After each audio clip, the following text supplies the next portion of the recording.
이사야 1장 21절로 31절까지 말씀 한 절씩 교독하시겠습니다. 신실하던 성읍이 어찌하여 창기가 되었는고, 정의가 거기에 충만하였고 공의가 그 가운데에 거하였더니 이제는 살인자들 뿐이로다. 네 은은 찌꺼기가 되었고 네 포도주에는 물이 섞였도다. 내 고관들은 패역하여 도둑과 짝하며 다 뇌물을 사랑하며 예물을 구하며 고아를 위하여 신원하지 아니하며 과부의 송사를 수리하지 아니하는도다. 그러므로 주 만군의 여호와 이스라엘의 전능자가 말씀하시되, 슬프다. 내가 장차 내 대적에게 보응하여 내 마음을 편하게 하겠고 내 원수에게 보복하리라. 내가 또 내 손을 내게 돌려 내 찌꺼기를 잿물로 씻듯이 녹여 청결하게 하며 내 혼잣물을 다 제하여 버리고, 내가 네 재판관들을 처음과 같이 네 모사들을 본래와 같이 회복할 것이라. 그리한 후에야 너가 의의 성읍이라 신실한 고을이라 불리리라 하셨나니, 시온은 정의로 구속함을 받고 그 돌아온 자들은 공의로 구속함을 받으리라.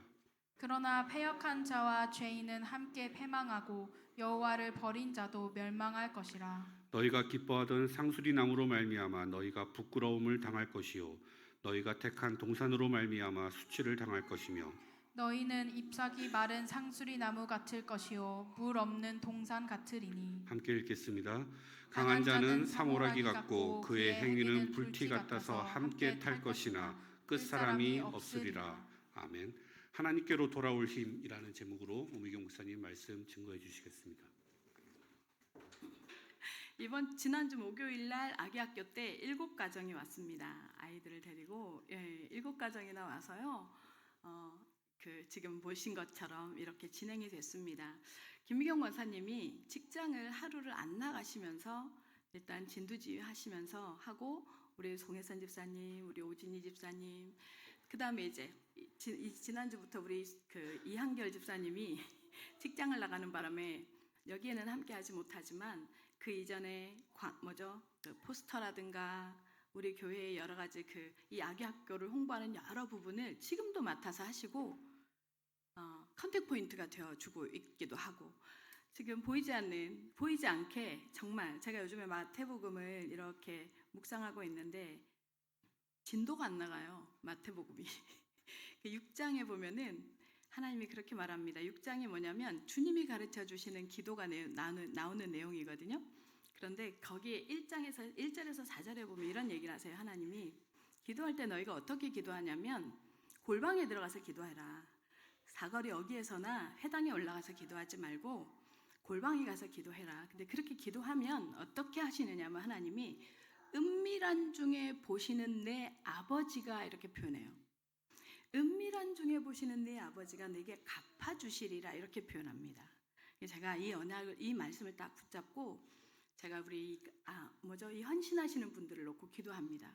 우리 신우영 집사님, 사실은 지금 교회의 전반적인 이 주변, 이제 이사를 오고 왔는데 이게 손볼 데가 많아요. 필요한 대로. 근데 그런 부분을요, 두말도 없이 그냥 정말 시간을 내시고, 수고비가, 이 나라는 인건비가 굉장히 높잖아요. 어떤 것도 말씀하시지 않고요, 그냥 툭 고쳐놓고 가십니다. 지난주에는 부엌을 월요일에서부터 목요일까지 청구 없어요. 인건비 청구. 목요일까지 시간을 내서 그것도 일하고 오셔서, 참 이 교회는 생각할수록 참 예쁩니다. 예쁘고 감사합니다. 이런 은밀한 중에 보시는 하나님이 갚으실 거라고 믿습니다. 위해서 기도해 주십시오. 아기학교, 정말로 이 아기학교를 하시는 이분들의 마음이 뭐냐면요, 우리 애를 여기다 데려다 놓고, 아니 애들 유치원 가요. 우리 교회 성도들 아이들 우리 로미만. 근데 뭐해요? 전도하고 싶어서요. 복음 말하고 싶어서요. 우리 교회는 전도하는 교회니까. 근데 이 나라는 전도지 들고 나갈 수 없으니 전도하겠다는 마음으로 이 장을 펼칩니다. 여러분 기도해 주시고 마음에 이렇게 담아만 주셔도 하나님 응답하실 줄로 믿습니다. 계속해서 확장되어져 가고 이제 다민족이 합류할 수 있도록 기도 부탁드립니다. 자, 우리 예배 드려야 하니까 우리 신앙 고백부터 시작하겠습니다. 다 같이 시작. 주는 그리스도시요 살아계신 하나님의 아들이십니다. 우리 옆에 분들하고 인사합시다. 은혜 주셔야만 돌아옵니다. 한 번 더 합시다. 하나님께로 돌이키는 힘이 우리에게 있습니다. 히브리서 12장 8절에 보면 이런 말씀이 있습니다. 징계는 다 받는 것이오늘 너희에게 징계가 없으면 사생자요 친아들이 아니니라라는 말씀이 있습니다. 우리가 이제 그 성경 읽기 모임을 쭉 진행해 가고 있는데 그 히브리서 12장 히브리서를 한 3, 4주 전에 띄었거든요. 이 말씀이 있어요. 자, 그 말씀에 제가 이렇게 그때는 생각을 못 했는데 이번 주 강단을 이렇게 준비하면서 그 말씀이 떠오르는 거예요. 오늘 본문은요, 하나님께서 뭐 하시냐면요, 때려서라도 내가 전쟁을 치러서라도 반드시 내 백성을, 자기 백성을 회복시키겠다는요, 전쟁 같은 하나님의 사랑을 설명하는 내용이에요. 이스라엘이, 유다가 한때는요, 공의와 정의가 충만했던 신실했던 백성이에요. 어디를 향해서요? 하나님을 향해서. 그런데 이들이요, 배신하고 하나님을 배신하고 그 하나님을 배신했다는 말은 무슨 말이에요? 지난주 말씀처럼 뭐예요? 하나님의 말씀을 떠나요. 하나님의 말씀을 떠나니까 당연히 오는 증상이 뭐예요? 우상 숭배하고 배신하고 죄악으로 물들고 손에 뭐예요? 하나님께 예배 와서 하나님 뭐 응답해달라고 손을 내미는데 그 오목한 손이 어떻다는 거예요? 손에 뭐가 가득해요? 피가 가득하대요. 그 말은 무슨 말이라 그랬어요? 피가 가득하다 이 말은 무슨 말이에요? 탐심과 죄악으로요 이미 가득 차 있어요. 그 손에 하나님이 응답할 수 없는 상태로. 이스라엘의 지도자들은, 유다의 지도자들은 이미 뭐예요? 어디에 길들여져 있어요? 탐심에, 만몬신에 길들여져 있어요. 만몬신이 뭐예요? 돈의 이름이 돈이요 히브리 말로 만몬이에요. 만몬. 그 만몬신에 잡혀서요 돈 때문에 이스라엘의 영적 지도자들요, 유다 백성을, 하나님의 백성이 옳은 길로 갈 수 있도록 인도하지 않아요. 그리고 뭐해요? 가난한 자, 과부들, 고아들, 나그네들, 어떤 존재라고 그랬어요? 이 사람들이 기독교의 구제가 어떤 의미라 그랬어요? 다른 종교와 왜 다르다고 했어요?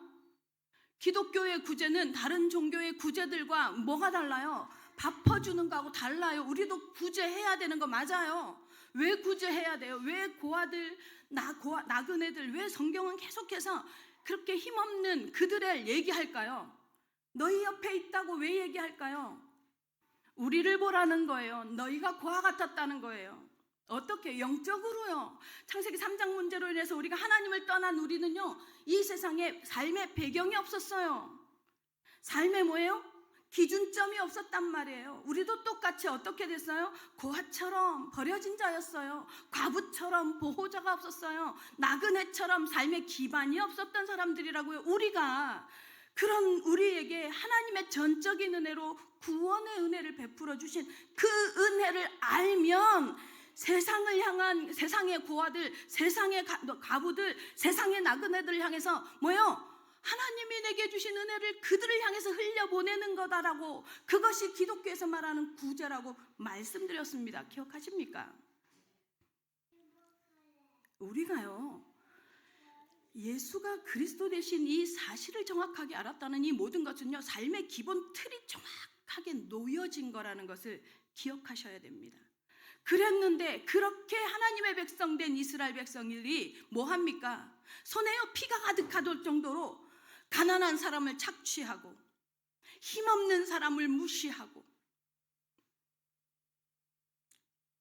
정의롭고 신실하던 그들이 어떻게 돼요? 완전히 하나님을 배신한 삶을 사는 모습이 지금 이스라엘의 모습이다라고 지금 성경이 말하고 있습니다. 이럴 때에 하나님은 이 이스라엘 백성을 뭐라고 표현하는 줄 아십니까? 아까 성경 우리가 읽었죠. 뭐라고요? 창기래요. 창기. 한마디로 창녀라고 표현합니다. 하나님을 배신하고 우상 숭배하며 그렇게 떠나 있는 하나님의 사람들요, 하나님의 백성을 창녀라고 표현합니다. 그런 그 창녀된 하나님의 백성을 하나님 포기하실까요? 아니요, 포기하시지 않습니다. 어떻게 해서라도요, 때려서라도 징계를 해서라도 데려와서 그들의 죄악을 씻겨 버리겠다고, 뭘로요? 잿물로 씻어 버리겠다고, 깨끗하게 하겠다고, 다시 정의롭고 신실한 자로 고쳐낼 거라고 25절에 오늘 말씀하십니다. 성도 여러분, 우리는 자유로울까요? 우리는 자유롭습니까? 우리 그렇게 살아왔잖아요. 바른 거라고, 바른 줄 알고, 바르게 가고 있다고. 우리는 자유로울까요? 오늘 이 본문을 통해서 정말로 하나님의 마음이 알아지는 시간이 되시기를 예수님의 이름으로 축원합니다. 문제를 통해서, 사건을 통해서, 그것이 뭐예요? 하나님의 회초리였습니다. 하나님의 징계였음이 깨달아지기를 원합니다. 그리고 그 회초리를 드시는 아버지의 마음, 자녀가 잘못하면 그 자녀를 바르게 살게 하기 위해서 어렸을 때부터 뭐예요? 회초리를 들고 나무라기를 시작하는 아버지의 마음, 그 아버지의 마음이 하나님의 마음입니다. 회초리를 들고 나무라고 야단을 칠 때 사실은요, 야단을 치는 아버지가, 부모가 더 먼저 울잖아요, 마음이. 하나님의 눈물이 보여지기를 원합니다. 바르게 살지 못했습니다. 정말로 바르게 살지 못했습니다. 세상을 너무 좋아했습니다. 이스라엘 백성 못지않게 세상이 너무 좋습니다. 우리가요, 앞선 세대가 세상이 너무 좋다 보니 다음 세대들도요, 그것이 자연스러운 삶인 줄 알고 그렇게 따라오더라고요. 얼마나 이기적인지, 복음 가지고 있는 내가, 복음 가지고 있는 우리가 얼마나 이기적인지, 불편한 건 너무 싫고, 지저분한 건 쳐다도 보기 싫고, 그리고 다른 사람이 했으면 좋겠고, 주변을 살피지 않고 살았습니다. 단만 한마디로 하나님의 공의, 하나님의 정의 없습니다. 생각도 안 합니다. 정말로 요즘에 제가 이사야서를 보면서 회개합니다. 복음이라는 명분 아래, 복음이면 다 된다는 명분 아래 너무 많은 걸 눈 감고 눈 가리고 사라졌구나 생각을 합니다. 징계는요, 하나님의 징계는 외부의 문제 때문에 오지 않습니다. 뭐 때문에 오느냐? 우리 안에 하나님 앞에 잘못 길들여져 있는 성품, 문화, 그로 인해서 하나님의 징계가 우리에게 옵니다. 징계가 있다는 것은 축복입니다, 사실은.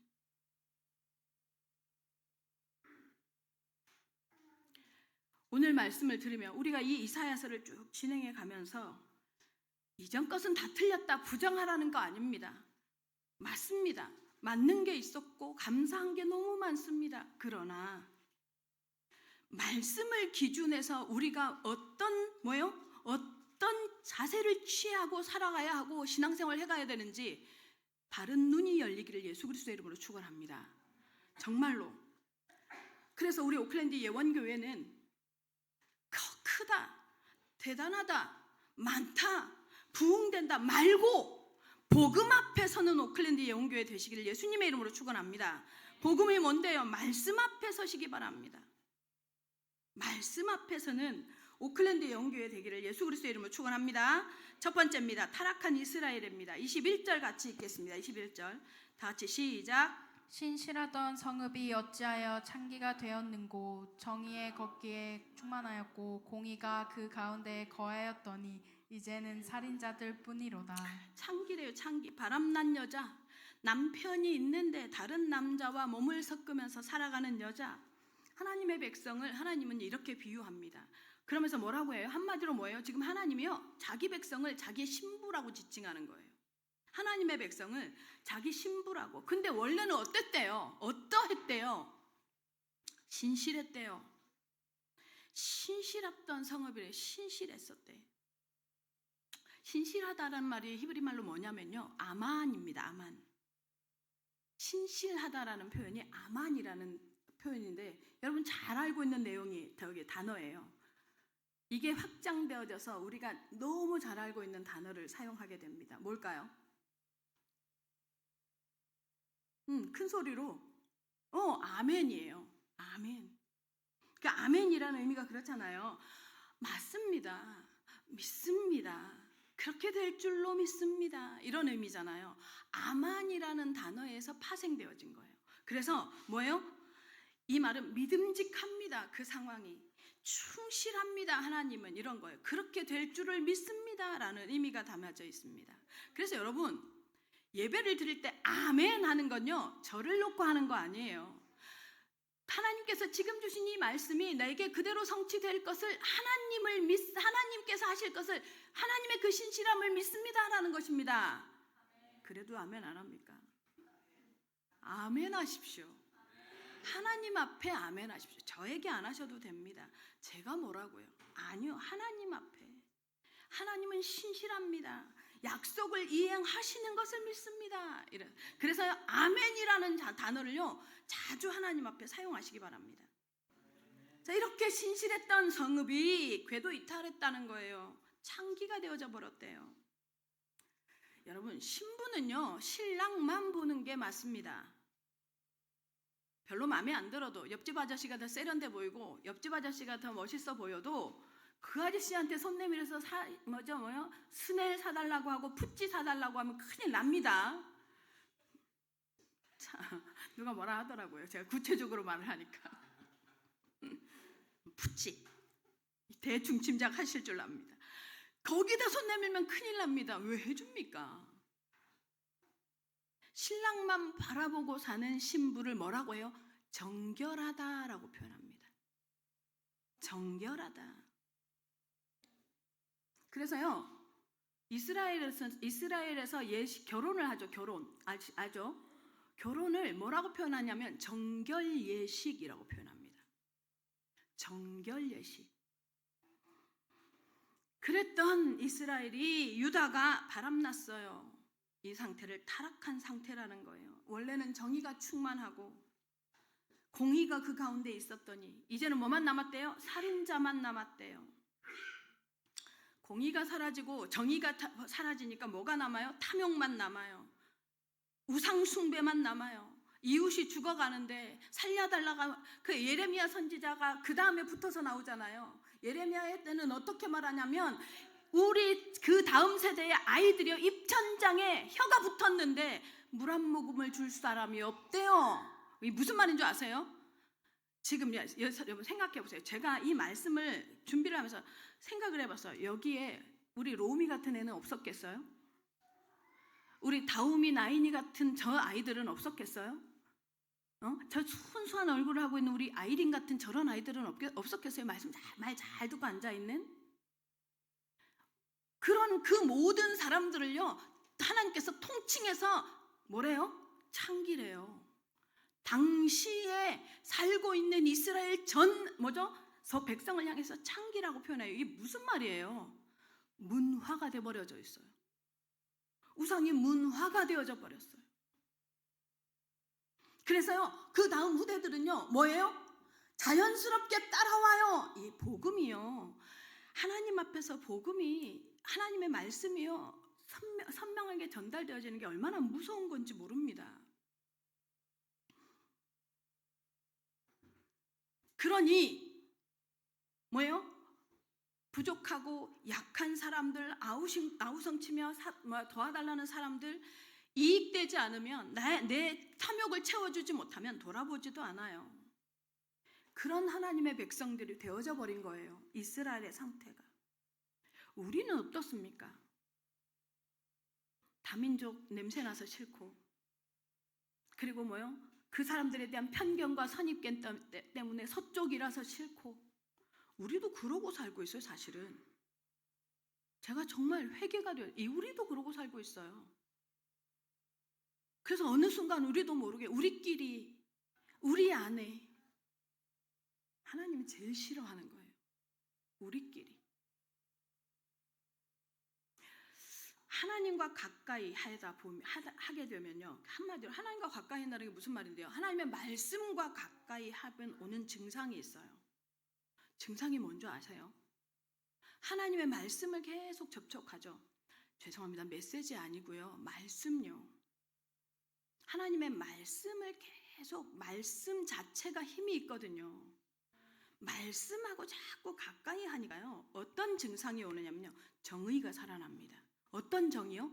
하나님의 시선의 정의가 살아납니다. 그리고 공의가 흘러요. 뭐 정치적이고 뭐 거대한 이런 거 말고요, 거창한 거 말고 뭐냐면 양심이 살아나는 거예요. 양심이. 아, 이게 옳다, 이게 틀렸다, 양심이 살아나는 거예요. 하나님 앞에 어떻게 살아야 할지를 고민하게 돼요. 이게 바른가? 이게 틀린가? 이게 맞나? 나 지금 이렇게 사는 거 맞나? 누구한테 해를 끼치지 않는데 무기력하게 살고 있는 내 삶이 하나님 앞에서 맞나? 고민하는 청년 문화가 돼야 됩니다. 내가 내 시간이니까, 내 침대니까, 나에게 주어진 시간이니까 늘어지는 거, 그건 다른 사람한테 피해 안 주니까 괜찮습니까? 하나님 앞에서는 그 정의롭지 못합니다. 하나님 앞에서는 이게 살아납니다. 양심이 살아납니다. 그러니까 무슨 말이에요? 말씀에 가까이 하니까 어떤 응답이 오냐면요, 삶이요, 항상 제가 얘기했었죠. 주일 처음 예배가, 이 예배가 다가 아니에요. 지금 하나님 앞에 신고합니다. 이번 주 이제 예배, 이 강단 말씀을 들으면서 시작합니다. 예언의 말씀을 주셨으니 이 예언의 말씀을 가지고 한 주간의 삶에서 뭐예요? 내 삶이 거룩한 산 제사가 드려질 줄로 믿습니다. 그것이 바로 주일 예배입니다. 삶 전체가요, 산 제사가 되어지는 거예요. 그러니 이 말씀을 가지고 시작하니 하나님과 동행하고, 하나님의 말씀이 뭐예요? 가끔은 강제로 나를 뭐예요? 양쪽에 들어와서 뭐 하는 거예요? 딱 붙잡고, 양쪽 팔을 붙잡고 성령이 나를 인도해가요. 끌고 가는 거예요. 그게 성령인도라고 말씀드렸죠. 인도가 되어지는 겁니다. 다시 말하면 하나님 편에서 생각하게 되는 거예요. 화요일 날마다 우리가 지금 10시에 모여서 성경을 읽고 그것을 포럼하며 이제 한 주간 매일 삶에서 어떻게 성경을 읽고 하는지를 제가 사실은 묵상 훈련을 시키고 있습니다. 근데 여기에 참여하시는 우리 집사님들이 너무 재밌는 고백들을 해요. 너무 놀라워요. 말씀을 쭉 읽고 이렇게 얘기해요. 말씀을 읽으면서 자꾸 자기가 하나님의 말씀 앞에 자신이 찔린대요. 찔리는 거 정상입니다. 찔리는데, 드러나는데, 그런데 신기한 건요, 아프고 부끄럽고 자존심이 상하지 않는 거예요. 말씀의 특징입니다. 하나님의 말씀이 우리를 드러내시면요, 아프고 부끄럽고 그리고 찌르고 정죄하지 않으세요. 이전에는 겁이 타면 사단에게 핑계 댔는데 제가 그거 못하게 하거든요. 뭐예요? 하나님의 말씀 때문에 소망을 가지게 된다는 거예요. 여러분, 그게 맞습니다. 그게 바른 신앙생활입니다. 말씀이 내게 영향을 주는데 지금까지 잘 못했지만 하나님이 그리하시면 하겠구나라는 믿음이 생기는 게 말씀이 나한테 양심이 살아나는 거예요. 말씀으로 인해서. 그렇게 되어지면 뭐가 되냐? 삶이 전도가 됩니다. 입으로 말하는 전도 말고요, 삶을 통해서 전도가 되어집니다. 삶이 복음이 되어집니다. 삶을 어떤 기준으로 선택을 하느냐? 복음 기준으로 선택하는 거예요. 하나님을 영화롭게 하고 하나님의 나라를 보여주는 선택이 바로 복음 기준에 선택하는 거잖아요. 착각하면 안 됩니다. 복음은요, 삶의 문제, 현실 문제 해결하는 게 아니에요. 그거 아니에요. 그거 기대하면 실망합니다. 복음은 뭐를 향해서요? 지옥을 향해서 있습니다. 지옥이 영원한 저주를 향해서, 영원한 재앙을 향해서, 사단이라는 영적 존재, 그 존재의 파놓은 굴을 향해서 인생은요, 모든 인생은 그리로 흘러갈 수밖에 없게 되어져 있는데, 그 가운데서 건져내는 유일한 도구, 예수님, 하나님께서 보내주신 예수 그리스도, 십자가에서 그분을 뭐예요? 피 흘리게 하신 하나님의 사랑, 예수 그리스도를 말하는 거, 예수 그리스도를 뭐예요? 발견하는, 그것이 복음입니다.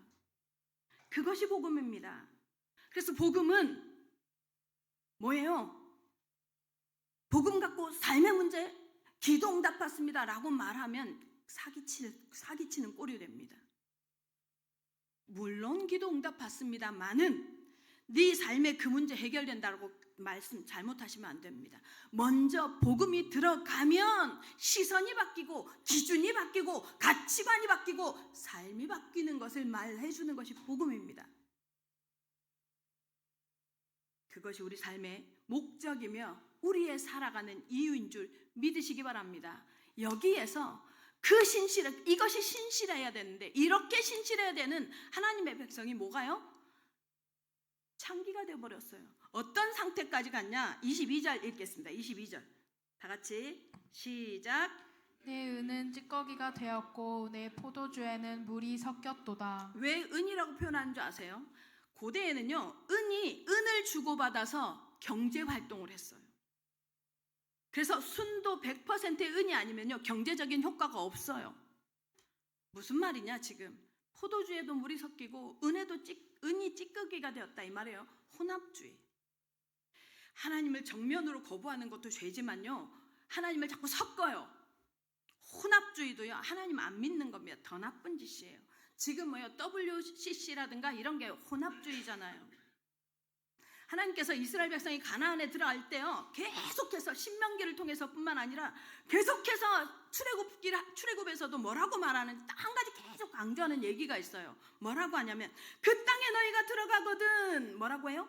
통혼하지 말라. 이방인들과 섞이지 말란 말이에요. 섞이지 말란 말이에요. 여러분, 복음을 가진 우리가요, 자꾸 세상과 섞이고 세상 문화와 섞이죠. 우리 후대는 뭐예요? 감각적이고 육신적인 것만 추구합니다. 훨씬 그것만 더 남게 됩니다. 그래서 가나안에 들어갔을 때 우상 문화와 타협하지 말라는 거였어요. 뭐라고요? 오직 여호와만 섬기노라라는 여호수아의 고백이 그래서 나오는 거예요. 미리 혼합주의를 경계하셨는데 유다 백성, 이스라엘 백성 잡혀버렸어요. 완전히 먹혀버렸어요. 그 땅의 신들에게. 신이 얼마나 다양하고 화려한지. 와, 다산의 신이 있어. 다산의 신은 육체적으로도 즐거워. 막 신전에 가서 막 그 신전을 섬기고 있는 창기들, 여인들하고 몸을 섞게도 돼. 다산의 신이에요. 그게. 비의 신이 있어. 태양 신이 있어. 농경의 신이 있어. 막 신이 얼마나 다양한지. 요즘은 어떻게 그 형태가 나타나는 줄 아세요?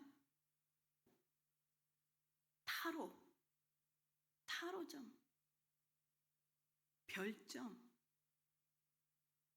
또 뭐예요? 운세, 띠. 우리 가까이에도요, 이런 세상 문화가 얼마나 혼재해 있는지 모릅니다.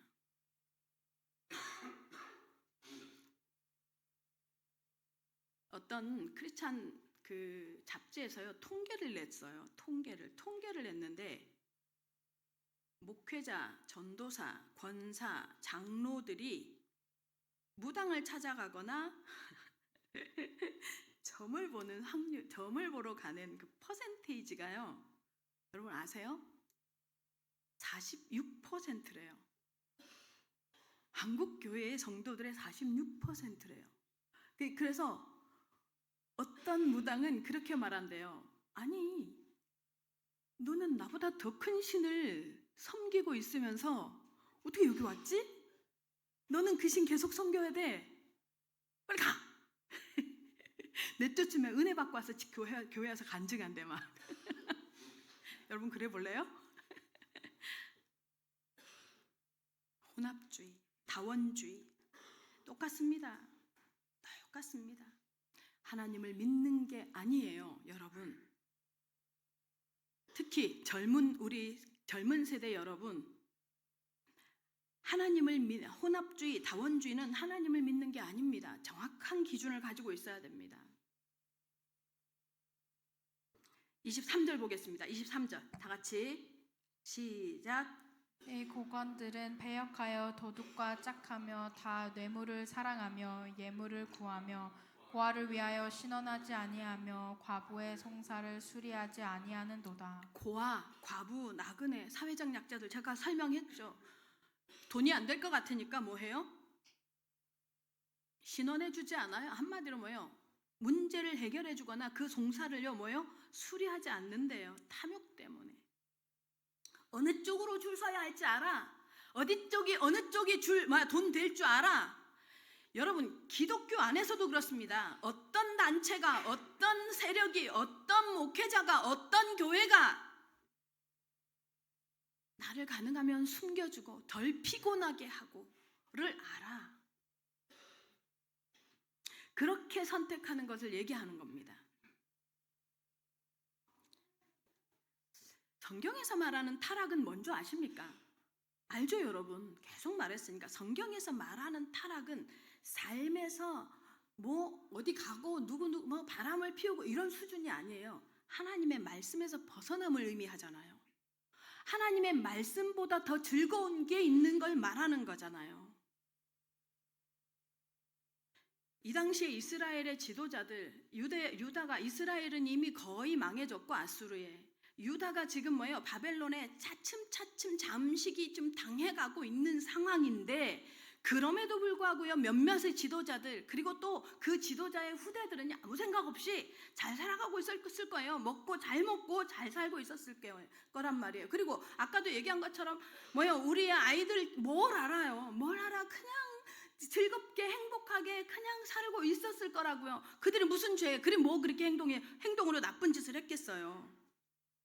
근데 그걸 다 통칭해서 창기라고 말씀하시는 하나님의 의미가 뭐냐면요, 하나님의 말씀에 지배되지 않는 문화가 뭐예요? 베이스가 된 거예요. 습관이 된 거예요. 우상이 아니라 뭐 무슨 무당, 무슨 불교, 아니면 천주교, 뭐 힌두, 이런 보이는 우상, 그거 말고 하나님의 말씀 없이 살아가는 삶이 우상 숭배라는 거예요. 필요하지 않는 거예요, 삶에 하나님이. 그러면요 되게 신기합니다, 여러분. 그런 삶이요 지속되어지는데, 그 지속이요 밑에 아래 후대에서 어떤 증상이 딱 나오냐면요, 물질에 대해서 철저하게 길들여져요. 부모의 그런 삶에 철저하게 물질에 길들여져요. 되게 신기하더라고요. 그래서 물질을 추구하거나 물질을 낭비하거나, 이렇게 당시 세상 문화 속에 스며들어 있는, 당시의 하나님의 백성의 문화 속에 스며들어 있는 이런 혼합주의, 다원주의에 대해서 하나님은요 창기라고 말합니다. 창기라고. 오클랜드 예원교회 성도 여러분, 오늘 이 말씀을 통해서 우리의 삶이 점검되어지셨으면 좋겠습니다. 오미경이라는 사람이 말한 거 말고 하나님이 왜 이 말씀을 내게 들려주시는지가 생각되어지고 삶이 돌아봐지는 은혜를 누리시기를 예수님의 이름으로 축원합니다. 두 번째입니다. 하나님께 돌아올 힘입니다. 24절 다 같이 함께 읽겠습니다. 시작. 그러므로 주 만군의 여호와 이스라엘의 전능자가 말씀하시되 슬프다. 내가 장차 내 대적에게 보응하여 내 마음을 편하게 하겠고 내 원수에게 보복하리라. 놓치지 말아야 할 표현이 내 원수, 내 대적이라고 표현하는데, 지금 누구를 향해서 말하는 거예요? 누구를 향해서 대적이라고, 누구를 향해서 지금 뭐예요? 원수라고 말해요? 하나님이요 태도를 확 바꿔요. 그래가지고 뭐라고요? 이스라엘 백성을 향해서 내 대적이래요. 내 원수라고 말해요. 그래 놓고 뭐라고 하느냐면 이스라엘의 여호와, 만군의 주, 만군의 여호와라고 표현합니다. 또 이스라엘의 전능자라고 말합니다. 만군의 여호와라는 표현이 나오면 나오는 바로 증상이 있어요. 뭘까요? 싸우겠다는 거예요. 전쟁 개시 이 소리예요. 전쟁 시작하겠다는 거예요. 하나님이. 전능자라는 표현이 나올 때는 뭐예요? 하나님의 힘을 보여주겠다는 거예요. 제가 아무리 주먹을 쥐어도 참 하찮은 주먹이지만 하나님은요, 하나님의 전능자라는 표현이 나오면요, 하나님의 힘이 같이 따라 나오는 거예요. 다시 말하면 하나님의 백성 이스라엘을 향해서 하나님이 뭐 하겠다는 거예요? 원수로 표현하고 대적으로 표현하면서 그들과 싸우겠다는 거예요. 와우. 심판하시겠다는 거예요. 심판. 무섭죠. 하나님이 우리랑 싸우면 어떻게 되겠어요? 그런데 기억하십시오. 아까 우리 권사님이 기도하실 때 얘기했는데요. 하나님의 사람의 잊지 말아야 할, 놓치지 말아야 할 뭐예요? 두 선. 뭐예요? X축, Y축이 뭐예요? 축이 뭐예요?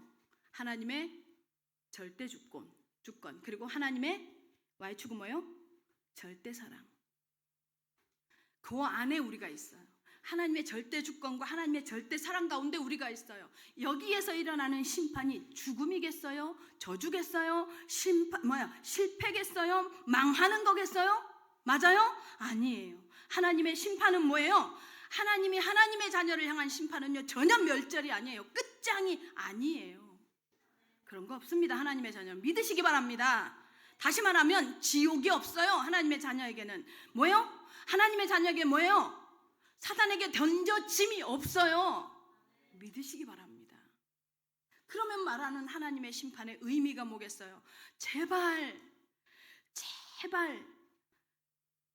요즘에 이제 에스겔을 하고 있어요. 금요일날 금요 메시지가. 그 전에는 예레미야였어요. 예레미야 얘가 계속 하는 말이 이스라엘 백성이 얼마나 패역한지 돌아와라, 오기만 해라.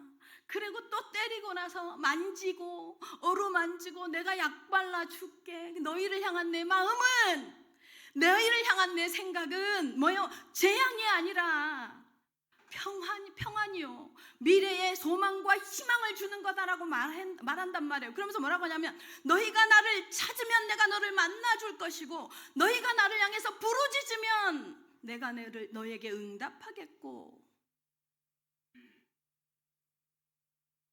그게 하나님의 마음이에요. 심판을 대하시는, 심판을 감행하시는 하나님의 마음은 뭐냐면 회복입니다. 회복시키겠다는 거예요.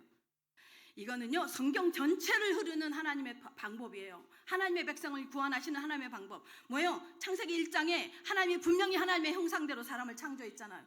이 하나님의 형상대로 창조된 인간이 하나님께서 분명하게 경고했잖아요. 먹으면 죽는다고. 창세기 2장 17절에.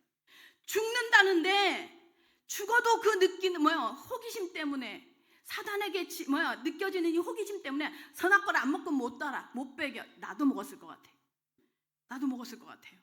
안 먹고 못 배겨. 결국 먹었어. 그래서 하나님께서 바로 주신 약속이 뭐예요? 창세기 3장 15절. 여자의 후손. 그래 놓고 뭐예요? 가인에게 하나님께서 제일 먼저 온 징계가 뭐예요? 하나님께서 하나님의 백성에게 제일 먼저 준 징계가 뭐예요? 신락원 시키는 거예요. 에덴 동산에서 쫓아내는 거예요. 징계는, 고난은, 하나님의 자녀를 향한 하나님의 심판은 다시 회복시키기 위해서예요. 그 하나님께서 창세기 3장 15절에 회복의 약속을 주시잖아요. 맞죠?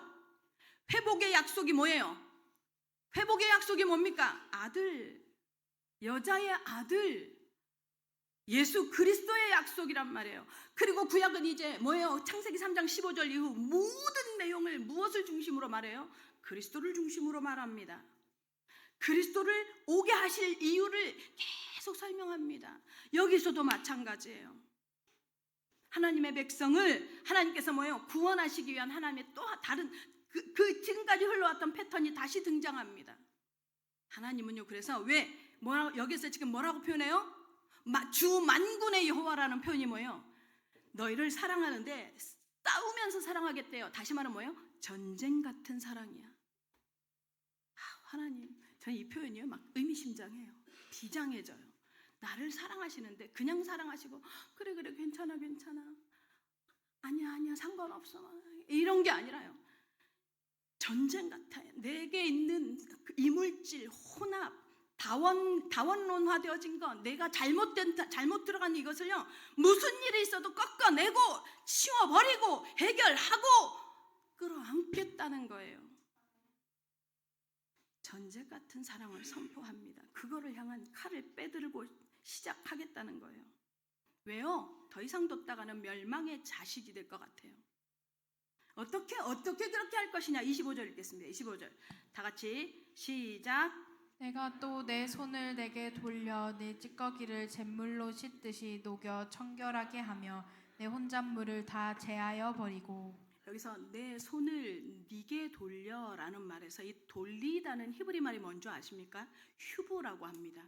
이 휴브에서 우리가 너무 필요한 단어가 나와요. 이 휴브가 한국말로 회개입니다. 회개. 휴브라는 이 단어. 다시 말하면요, 하나님으로부터 지금 하나님이 뭐 하겠다는 거예요? 이스라엘 백성에게 너희가 빨리 돌아와. 자, 잠깐만 얘들아, 사탕 줄게, 과자 줄게. 이렇게 돌아와. 이렇게 꼬시지 않아요. 그렇게 돌아왔을 때 아무런 의미가 없거든. 그래서 뭐예요? 이스라엘 백성이 가지고 있는 다원주의, 혼합주의 문화에 젖어 있는 이것을 뭐예요? 전쟁을 치르듯이 치러내놓고 돌이키겠다는 거예요. 돌려놓겠다는 거예요. 누구의 의지로요? 누구의 의지로?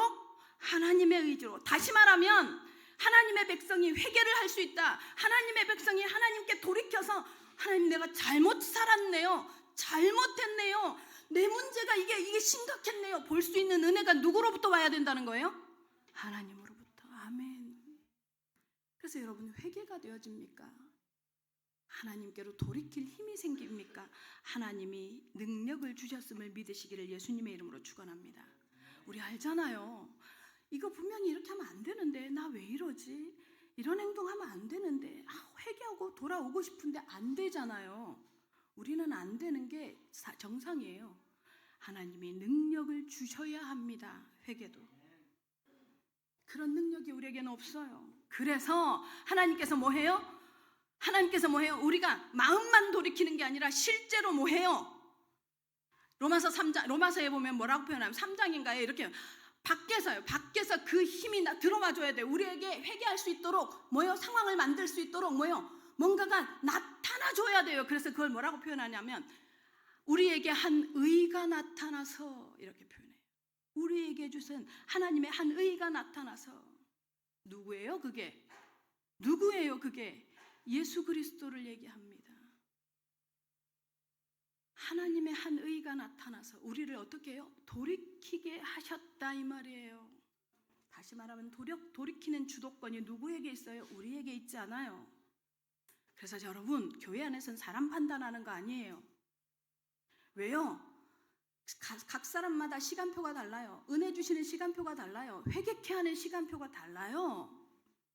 그래서 뭐 해요? 하나님이 은혜 주셔야 돼요. 하나님의 한 의가 내게 믿어져야 돼요. 하나님의 은혜여야만 합니다. 그런데 이것을 안다고 하면 눈물밖에 안 나지 않아요? 우리가 삶의 현장에서요, 우리도 똑같이 우상숭배하고 똑같이 교만하고 똑같이 뭐 있는 척, 뭐 하는 척하고 살았잖아요. 그렇게 그 많은 사람들 중에 내가 뭐라고, 내가 뭐 한 게 뭐라고, 내가 무슨 복이 있어서, 저는 예수가 그리스도 되신 이 복음을 깨달은 것 때문에요, 저는 정말 한 달을 울었던 것 같아요. 한 달을. 1차 합숙 갔다 오고 나서 한 달을 울었던 것 같아요. 어떻게 내가 이걸 알았지? 지금도 마찬가지예요. 그리스도 앞에 아무 할 말이 없어요. 여러분은 어떠십니까? 여러분이 그럴만 하십니까? 선택받을만 하십니까? 저는 그럴 수 없는 사람이었습니다. 내가 도대체 뭐라고, 내가 도대체 무슨 은혜를 입어서 예수를 그리스도로 발견하고 그분을 나의 구주로 고백하면서 살아가고 있고, 뿐만 아니라 이제 그분만 답이라고, 현장에서 그분으로만 살 수 있다고 말하는 전도자로 살게 됐는지, 이게 어떻게 내 의지입니까? 이게 어떻게 나의 능력이겠습니까? 휴부, 주도권이 하나님께 있었던 은혜인 줄 믿으시기를 예수님의 이름으로 축원합니다. 이 휴부라는 말에는 또 다른 의미가 하나 있어요. 성경에 나와요. 이거는 성경에 이렇게 풋노트로 이렇게 되어져 있거든요. 이 단어에 이렇게 풋노트 이렇게 가로 열고 대어라고 표현되어 있어요. 대어. 이게 무슨 뜻이지? 대어. 이게 굉장히 내가 궁금한 거예요. 이거 왜 대어? 이게 뭐지? 이게 뭐냐면 영어로 보니까 터치하다라고 되어 있어요. 터치하다. 터치하다. 이게 무슨 의미일까요? 터치하다. 이게 무슨 말이냐면, 여러분 나인성 과부 기억나세요? 누가복음 7장에 보면 나인성 과부가 나와요. 이 나인성 과부가 남편인 것처럼 자식이로 또 뭐요 집안의 가장으로 온전히 내 삶의 유일한 희망 아들, 그 독자가, 그 아들, 유일한 그 아들이 죽었어요. 생때 같은 아들이 죽었어. 눈물도 안 나. 그래서 이 상여를, 이 시체를 동네 사람들이 이렇게 메고 나와요. 골목으로 이렇게 말고 나와서. 그러니까 뭐예요? 그 나오는 길에 누구를 만나요? 예수님과 예수님의 제자들의 일행하고 이렇게 길에서 맞부딪혀요. 맞부딪히니까 무슨 행렬이냐? 그러니 설명하거든요. 그러니 예수님은 뭐라고 해요? 내려놓으라고 해요. 내려놓으라고. 그래서 예수님이 어떻게 해요? 터치하시니 어떻게 됩니까? 죽음의 행렬이요, 축제의 행렬로 바뀝니다, 여러분. 그게 바로 대어. 하나님의 손이, 예수 그리스도의 손이 닿으면 살아납니다. 아멘. 오클랜드 예원교회 성도 여러분, 우리의 삶에 예수 그리스도의 손이 되어지면, 예수 그리스도의 손이 터치되어지면 뭐예요? 살아납니다. 그래서 그 힘으로 하나님께 돌아올 수 있는 거예요. 아멘. 아멘요. 우리의 삶의 모든 문제, 우리가 가지고 있는 모든 상황에, 우리가 알고 있는 모든 문제에 예수 그리스도가 손 대시는 은혜를 누리시기를 예수 그리스도의 이름으로 축원합니다. 삶의 구석구석에 예수 그리스도의 뜨거운 입김이, 삶의 모든 영역에 예수 그리스도의 뜨거운 손길이 닿아서 생명이 살아나고, 내가 살아나고, 문제가 뭐요? 해결 아니라 넘어서는 응답의 주역들 되시기를 예수 그리스도의 이름으로 축원합니다. 아멘. 26절 읽겠습니다. 26절 다 같이 시작. 내가 내 재판관들을 처음과 같이 내 모사들을 본래와 같이 회복할 것이라. 그리한 후에야 내가 의의 성읍이라 신실한 고울이라 불리리라 하셨나니. 예수 그리스도의 손을 대어서 어떻게 하겠다는 거예요? 원래의 모습으로 돌려놓겠다는 거예요. 예수 그리스도의 터치를 통해서 뭐예요? 하나님의 뭐예요? 원래의 신실하던 그 모습으로 되돌려놓겠다는 거예요. 하나님이 하시겠다면 돼요, 안 돼요? 됩니다. 하나님의 약속, 하나님의 말씀의 특징, 항상 제가 말씀드리죠. 뭡니까? 성취 맞아요. 반드시 성취됩니다. 이게 하나님의 의지예요. 믿으시기를 바랍니다. 믿으시기를 바랍니다. 그러면서 27절, 그러면서 어떻게 해요? 어떻게? 다 같이 시작. 시온은 정의로 구속함을 받고 그 돌아온 자들은 공의로 구속함을 받으리라. 정의가 나오고 공의가 나옵니다. 정의는 지난주에 설명드렸어요. 미스파트.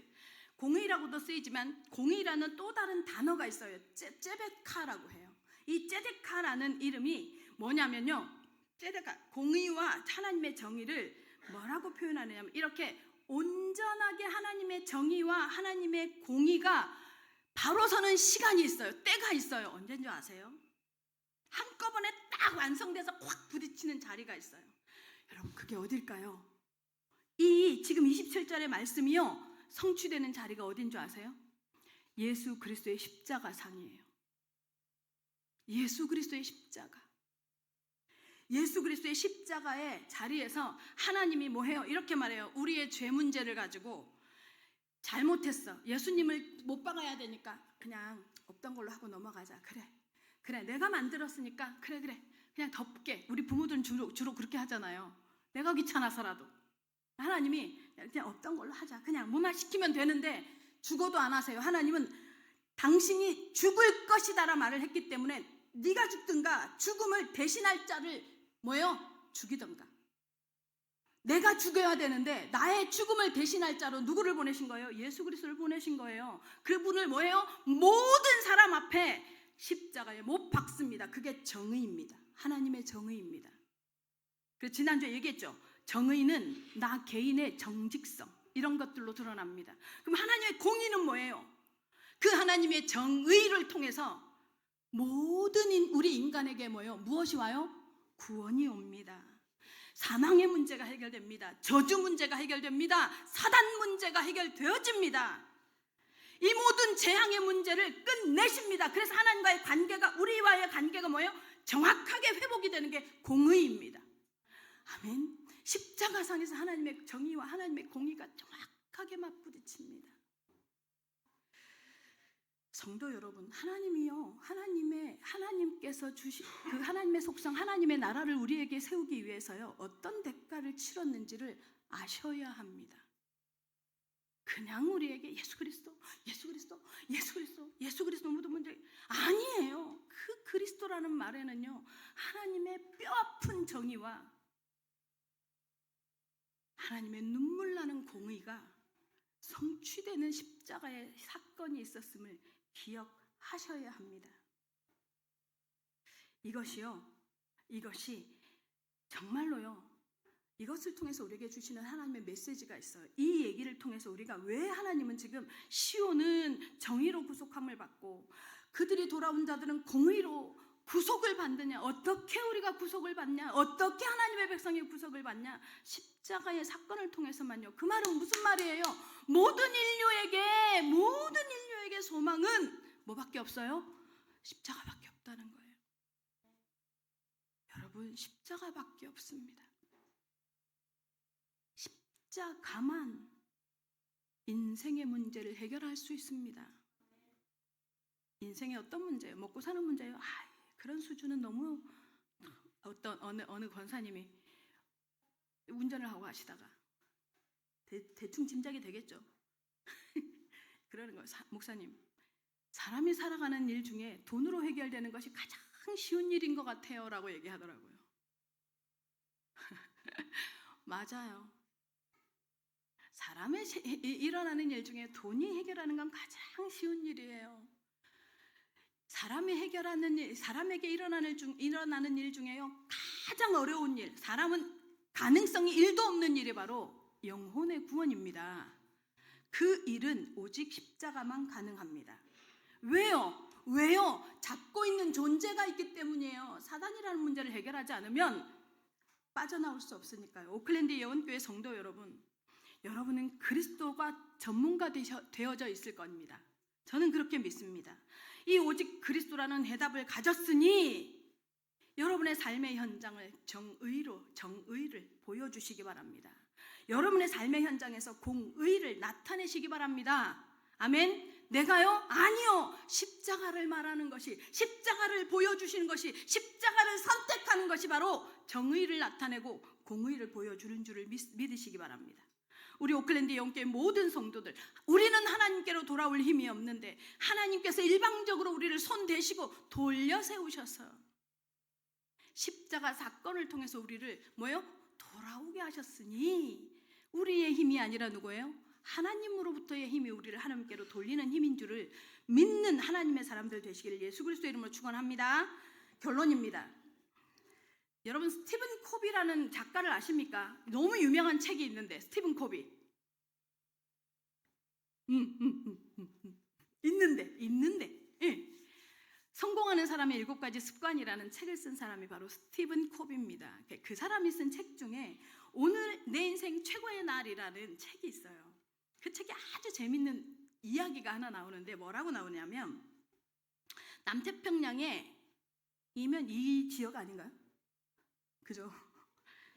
키니와타 섬이라는 섬이 있대요. 이 섬에는요, 신랑이 신부의 미모에 따라서 암소를 신부의 가족에게 주고 신부를 데려오는 전통이 있대요. 결혼식 전통이. 그래서 신부가 예쁘면, 자기가 보기에 신부가 예쁘다고 생각하면 암소를 막 많이 주는 거야. 그래서 이 남편이 지급한 암소의 숫자에 따라서 자신감이 막 느껴진대요, 신부들이.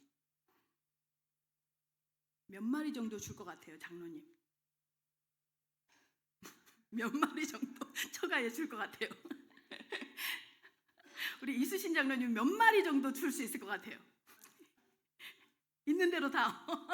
역시 맞아요. 그 하나님 앞에요. 이 사람들은요, 암소의 숫자로. 근데 여기에 자니 링고라는 청년이 있었는데, 이 청년이 어떤 여자를 사랑하는데 아주 평범해요. 아주 평범하고 사실은 초라하기까지 해. 이런 외모를 가진 한 여성을 사랑해요, 자기가 먼저. 그래서 그 집에 가서 청혼을 하고 결혼을 하게 해달라고 해서 결혼을 하는데, 소를 8마리를 주고 데리고 온 거예요. 그래서 사람들이 비웃었어요. 에이, 저 미친놈 저거. 저 미쳤구나 저거. 아유, 손해보고 결혼하네. 이렇게 얘기한 거예요. 나중에 이제 그 지역에 한 선교사님이 가셔서 그런 이제 전통을 아니까 이렇게 8마리나 주고 아내를 데려왔다라고 이제 하니까, 왜 그렇게 했냐고, 왜 그렇게 하셨습니까? 그러니까 이 사람 한 대답이 너무 재밌어요. 제가 이렇게 말해요. 저도 제 아내의 외모가 뛰어나지 않는다는 것을 압니다. 하지만 저는 아내를 뭐 하게 해주고 싶었냐면 당당하게 해주고 싶었대요. 내 아내가 살아가면서 당당하게 살게 해주고 싶었대요. 남편의 사랑이죠. 남편의 사랑이죠. 여인을, 그 자기 신부를 빛나는 존재로 변화시킨 남편의 사랑입니다. 예수 그리스도가 우리를 사랑하실 때는 소 8마리였어요? 소 8마리였어요? 맞아요? 헤이, 8마리 정도밖에 안 됐었던 모양이네. 자기의 생명을요, 십자가에 내놓으신 사랑이었음을 믿으시기 바랍니다. 당당하셔도 됩니다. 누구보다 기세등등하셔도 됩니다. 아멘? 여러분의 삶은 당당하시기 바랍니다. 기세등등하시기 바랍니다. 우리의 자존감의 근거가 어딥니까? 십자가입니다. 아멘? 우리의 정체성의 근거가 어딥니까? 십자가입니다. 그래서 정말로 하나님은요, 우리를 향해서 8마리 수준이 아니라 80마리 수준이 아니라 800마리 수준이 아니라 자기의 전부를 내놓는 거에 있어서 1도 고민하지 않으셨음을, 고민만 안 한 게 아니에요. 계획을 세우셔서 십자가에 자신을 집어 던지셨음을 믿으시기를 예수님의 이름으로 축원합니다. 그래서 삶의 현장에서 한 주간 동안 기억하십시오. 우리는 하나님의 자존심입니다. 아멘? 따라하십시오. 나는 하나님의 자존심이다. 우리 오클랜드 예언교회 성도 여러분, 한 주간 여러분의 삶에서 하나님의 자존심으로 사시기를 예수 그리스도의 이름으로 축원합니다.